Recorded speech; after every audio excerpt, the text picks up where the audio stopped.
Shalom. Giving all praise to my Heavenly Father. His name is Yahweh by Shem, Yahweh Shai by Shem Kadash.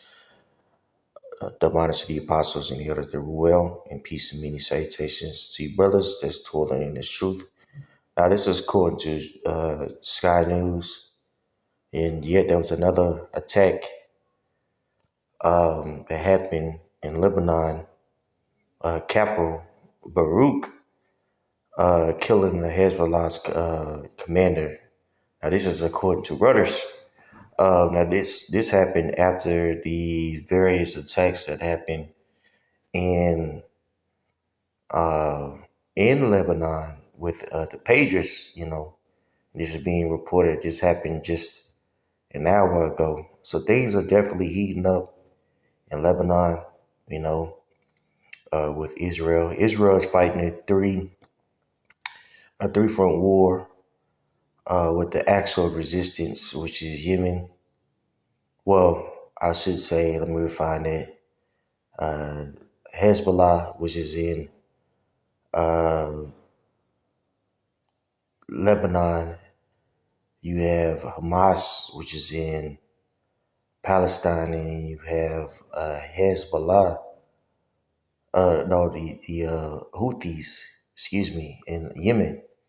Okay, and things are definitely heating up with this attack here, and also with the T attacks that we see that Israel committed on Lebanon, because those were T attacks. Okay, so let me play this for you guys, and then we'll get you some scriptures, okay? A top Hezbollah commander, Ibrahim Akil, has been targeted as part of the latest Israeli airstrikes on the Lebanese capital, Beirut. That's according to security sources who've been speaking to the Reuters news agency. The Lebanese health ministry reports at least 8 people have been killed and 59 injured.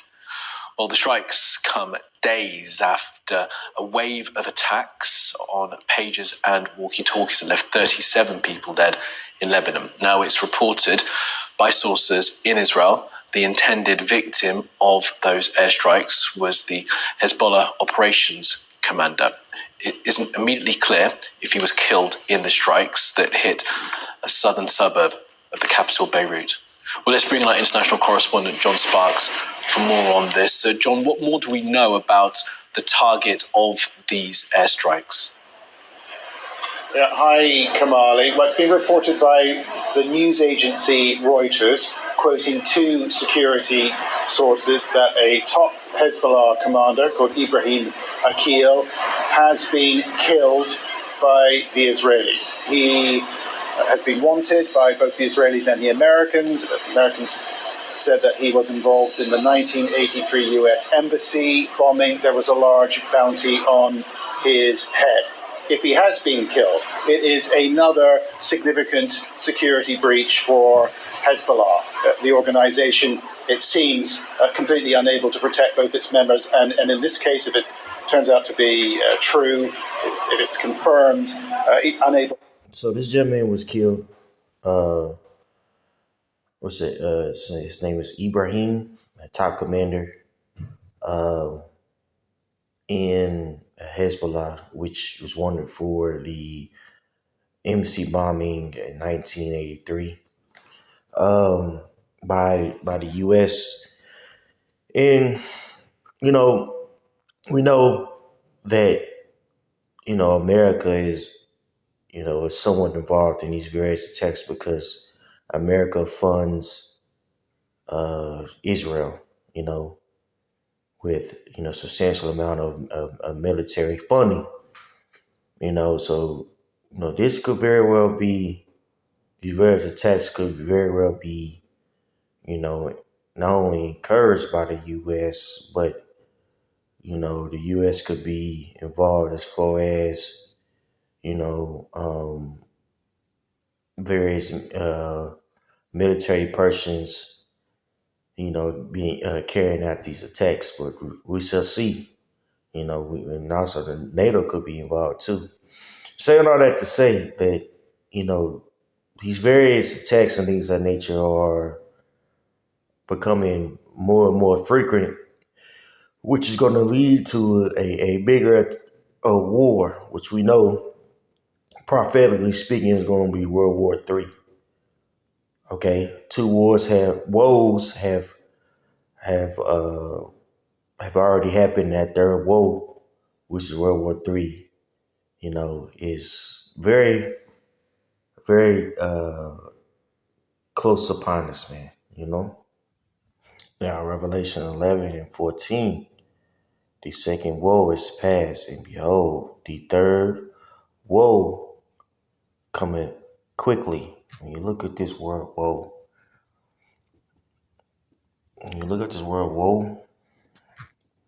I know in the Old Testament it means destruction. I'm curious to see what it means in the New Testament now. So we'll look it up just for edification. This word woe,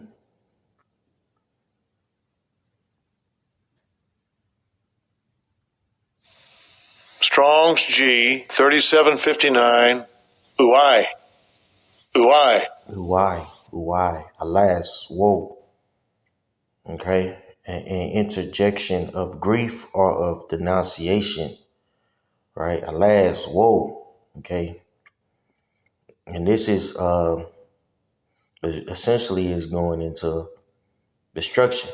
Okay, and destruction is upon us, and we know that destruction is upon us because war is upon us, right? And these various wars and rumors of wars are an indicator of the time that we are living in.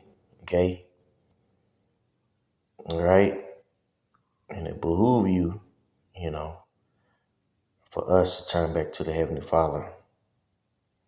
Okay, knowing the times that we're living in. Matthew 24 and 6. And ye shall hear of wars and rumors of wars. See that ye be not troubled, for all these things must come to pass, but the end is not yet. For nation shall rise against nation, and kingdom against kingdom, and there shall be famines and pestilence, and earthquakes in diverse places. All these are the beginning of sorrow. Man, that sorrow is synonymous with what the time of Jacob's trouble, where Babylon the Great is going to be finally touched by the various calamities that we see around the earth. And we're seeing it. We're seeing it now, right? And it's only going to escalate. Okay? Ain't no stopping it. But what we can do is get ourselves together, individually speaking. Okay? Jeremiah 30 and 7, alas, woe. See how it's synonymous? You know what I mean? For that day is great, so that none is like it. It is even the time of Jacob's trouble. But he shall be saved out of it. All right, so the time of Jacob's trouble, is upon us. Okay, it's going to be a time like no other. And we can see how it's going to be like a time like no other because of the various technological advancements that Esau Edom has with AI, with drones. I forget the acronym that they use, but it's basically goes into unmounted vehicles. These unmounted vehicles are being utilized more and more to carry out various attacks, and are changing the whole dynamics of warfare. Okay, and the skirmishes are don't last as long because of these various drones, right? But they don't last long, but they happen more frequently. Okay, so this is changing the whole dynamics of warfare, man. And when finally, these bigger armies start issuing out, their military troops, we're gonna see how bloody this war is gonna be, man. Right? We're gonna see, a breakdown in these various economies because these economies are interconnected via globalization. So a lot of stuff that was unprecedented, in ancient times, we're going to see,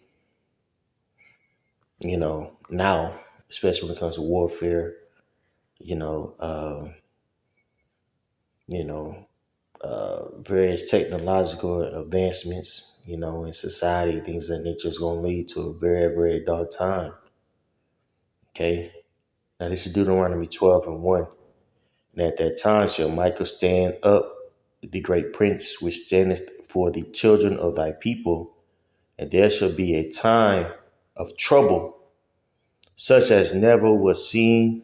There was a nation, even to that time, that same time, and at that time thy people shall be delivered, even every one that shall be found written in the book. And that's the goal, to be found in that book. That's the only thing that we have is really hope and salvation, you know. Otherwise, we're toast. So I'm going to give a quick understanding, what we see going on in, for lack of a better term, the Middle East, which really Asia. The Elder Malcolm will bring this out often, and how, eventually it's going to lead to a bigger war, which we know prophetically, it's said to happen. So prayers edifying. On to the next. Shalom.